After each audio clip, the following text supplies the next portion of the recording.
Hello folks, today is Friday, January 27th, 2023. As usual, it's me, Jake Baldino, your tired video game friend, here to talk about all the video game news that has been going on this week. We got a lot of spicy good news, so let's just jump right into it. The first is actually Tomb Raider making headlines. Yes, you probably remember that a new Tomb Raider has been in the works for a while. We've talked about it. They actually officially announced that they were working on a thing, but information has been pretty slight. But it seems like that might end soon. According to an insider who has leaked some things before, Miller Ross, Crystal Dynamics has moved on to this new Tomb Raider game fully and officially, and with full-scale development going on, according to this report, this is all rumors, of course, take it with a grain of salt, but apparently there is quote-unquote pressure to announce or reveal the game soon, with the expected time supposed to be later this year. Now, with pressure to show something or at least announce the game, I don't like that. I am at this point, I don't want to hear about a game for 4 years until it comes out. I like quick release cycles. I also don't want them to rush making the game, and we've talked about that so many times here on the show. But from what we knew a couple of months ago, it is just a, quote, single-player, narrative-driven adventure that continues Lara Croft's story. It's going to be published by Amazon, and it's going to be multi-platform. That part is not new, but I'm still just curious to see what this Tomb Raider game is going to be. As an old-school Tomb Raider fan, I'd like a little bit of a return to form or even an Angel of Darkness type of thing because I'm a weird freak. But hey, that's just me. Let me know what you think. Angel of Darkness is tight, though. Angel of Darkness is so cool. Come on. It's a mess, but it's cool. And in other news, a bunch of Hogwarts Legacy news has hit the internet this week with hands-on previews of the game for some YouTubers and press outlets. We weren't a part of that, but the big news that I saw from this is that there's going to be over 100 side quests, which is pretty interesting. I think the jury's still out whether or not they're actually compelling, but the developers did do an interview and talk with Games Radar, which we'll link in the description down below, that said that interactions with characters in side objectives and side stories can actually affect how they interact during main story quests. Apparently there's a lot of branching stuff, some choices to make kind of your own story, and things get pretty complicated. Their words are manipulate the main campaign, but we've seen so many games where it's like you can make choices and how much do they really matter? So we're gonna have to wait and see, but thankfully the game is releasing soon, so we don't have to speculate much longer. Then, of course, we got to talk about the Day Before news. Now, the Day Before is a game that we thought looked pretty cool back when it was first revealed. We talked about the newest gameplay that we finally got to see from it. Not looking so hot. People have been kind of really speculating about this one for a while. Some people say the game isn't even real. It doesn't even exist. There's been a lot now with the game being delayed once again from March to November. According to the developers, there was a trademark dispute that cropped up last minute around the title, The Day Before. In a statement to IGN, the developers said, we plan to move the game's release before and plan to announce it with the publisher in a 10-minute gameplay video. And then you all know what happened. So to be on the safe side to ensure there are no more transfers, we, along with the publisher, chose November 10th as a date. That is a safe date given the trademark dispute. It's kind of like a weird thing to pop up that last minute though, right? The developers did also put out a big statement saying like, hey, all the speculation and the people saying that our game isn't even real, it hurts for all the people working on it. So I can have some sympathy there. I'm still waiting to see what the deal is. I judge a game when I play it in my hands fully. So I'm looking forward to finally seeing what the deal is with this thing because this saga has been going on for quite a while now. That being said, and of course, I'll link that statement that they gave to IGN and their response and everything in the description down below. I want to hear from you guys. What do you think about the Day Before? Because, whoo boy, Day Before, day one, you and me, squad up. Let's do it. If it ever happens. Ever. In other news, something I wanted to talk about for a second is the fact that Naughty Dog has now officially said, once again, reiterated that they are moving on from Uncharted. This comes from an interview with Neil Druckmann. He said, and I quote, for us, Uncharted was insanely successful. Uncharted 4 was one of our best-selling games, and we're able to put our final brushstroke on that story and say that we're done, we're moving on. So there you have it officially from the horse's mouth from Naughty Dog leadership. We've kind of known that was the whole point with the end of that story. I think, that being said, I was baited a little bit because we had Lost Legacy, which I actually thought was really good and kind of proved to me that we could have an Uncharted game without Nathan Drake. But hearing it straight up from the horse's mouth and it hit headlines again, it kind of just reminded me, damn, I could still go for a little Uncharted. But Naughty Dog has been kind of making playful statements about The Last of Us 3, if they're ever going to make it. Will they, won't they? They played that game before Last of Us Part 2 was ever announced, so speculation around Naughty Dog games can be fun. I'm just still sitting here hoping that they go back to making cartoon games. They're probably absolutely definitely not. Oh, but speaking of moving on, a big story that was kind of actually, it dropped right after the Friday show last week, but Avengers is officially shutting down its doors. Shutting down its doors? They're not supporting the game anymore. Updates and content and stuff are ceasing in March, and the game, you're still going to be able to play it and access it online or offline, but that's it for them. They're done with this one. They're also opening up the marketplace and giving away everything for free, which this is where things get kind of interesting, right? Where it's like every game is like a games as a service-y type game, and it's like, yeah, you spend money in it because you're going to be playing it forever, right? And then you don't play it forever, and you spent all this money on all these digital goods, and then, you know, a year later, they're like, just kidding, everybody gets it for free. What the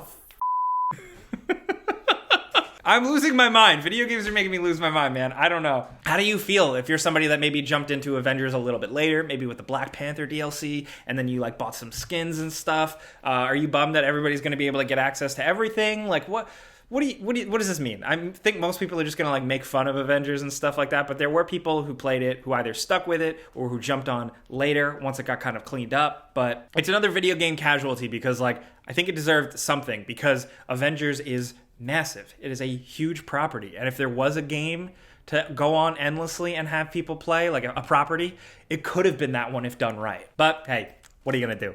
Next up, this episode is brought to you by nothing. No sponsors. I always do this little spiel. It's corny. I'm sorry if you don't like it, but thank you guys for watching. Thank you guys for clicking on the sponsors, clicking on the videos, clicking the like button. It means the world to us. It lets us do this every day, talk games with you. So thanks. We are grateful, straight up. Xbox also this week had a thing. They had the Developer Direct. This was kind of almost like a Nintendo Direct, but an Xbox-focused one on their first-party stuff, highlighting pretty long chunks of gameplay and details directly from the developers themselves, which was very cool. I think this is a good way of presenting games. Not much in terms of new news, like absolute bangers. We got a huge new look at Redfall, at least. A lot more about like moment-to-moment gameplay and how that plays and stuff like that. And we now have a release date, which is May 2nd, so that's something to look forward to. Also, they showed off a bunch of Minecraft Legends, which I'm surprisingly really into. I also like Minecraft Dungeons, and I didn't think I would like that, so I'm willing to give this a shot. This has a release date now of April 18th.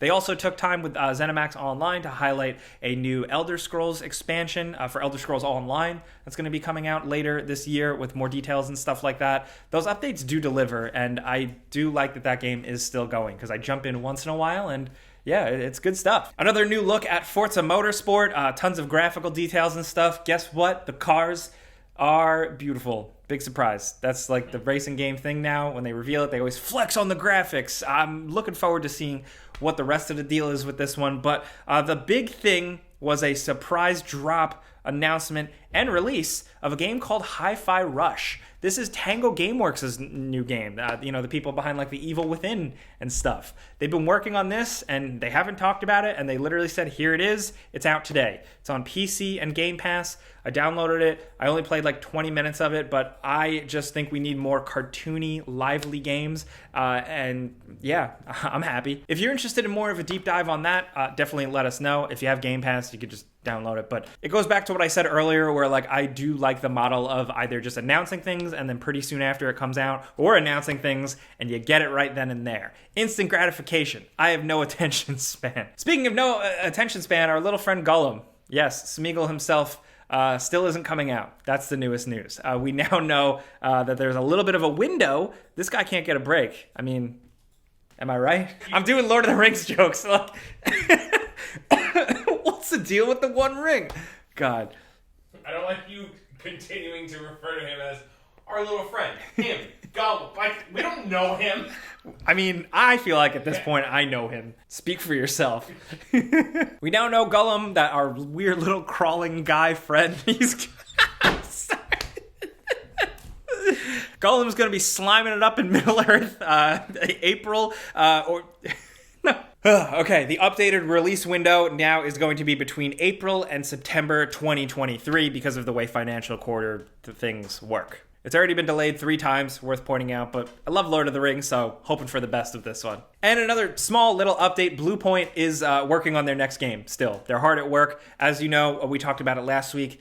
A lot of industries, tech, just random shit, and gaming have been hit by layoffs, and it's terrible. And one of the heads of Bluepoint said, hey, to people who got laid off, game developers and stuff, we're still hiring. We're working on our next project. And someone asked, when are you going to show it? And they said they still need more time. And that's how it should be. That's it. Not much there. But a rumor that hit the streets that like some people are kind of confirming is credible, but it popped up on Resetera, is a big Persona drop. So as you know, Persona 3 and 4 are now available to play pretty much everywhere on all platforms as of last week. But apparently there is a Persona 3 remake that is far in development, as well as Persona 6. And there's a reveal planned for this summer. Now, again, that is just a rumor. Take that with a grain of salt. Not confirmed at all. But I mean, does the time feel right for a new Persona at this point? I think a lot of people are finally getting their hands on 3 and 4 and even 5 for the first time, and they're long ass games. But still, I think now that they're at like their cultural height, for them to hook, line, and sinker, announce a new one to look forward to, it's a good move. I'm hoping Atlas does actually give us something. So we're just gonna have to wait and see on this one, man. Oh, and also some things I wanted to link in the description down below. A before you buy for Forspoken and for Dead Space. I've been really busy. Guess which one I like? Not really Forspoken. Dead Space Remake, really love what they did there. So check those out. Those will be linked in the description down below, as well as a trailer for Goldeneye. Goldeneye is now, as of right now, available on Nintendo Switch and Xbox. It's just kind of like a port of the old game. There's some debate online about the quality of the emulation and stuff like that.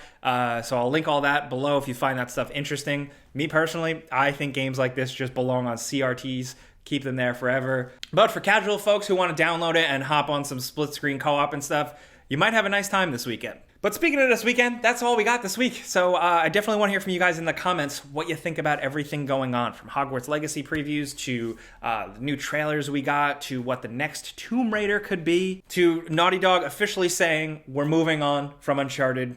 The pain. It's like we knew it, but hearing it again hurts. Let's talk about any of this stuff down in the comments. And of course, very important, there's a pinned comment at the top of this. In that comment thread, drop what you're playing this weekend for our research and stuff so we can help decide what to talk about in videos. It legit helps. Hit us up in the comments in general. Things get a little crazy, so of course, if you want to find me directly, you can find me on Instagram and on my YouTube channel, Jake Baldino. But thank you guys for coming around every Friday. We are always here for you. Clicking the like button helps us. We appreciate that. But be safe, be nice, have a good weekend. I'm Jake Baldino. Pizza's on me.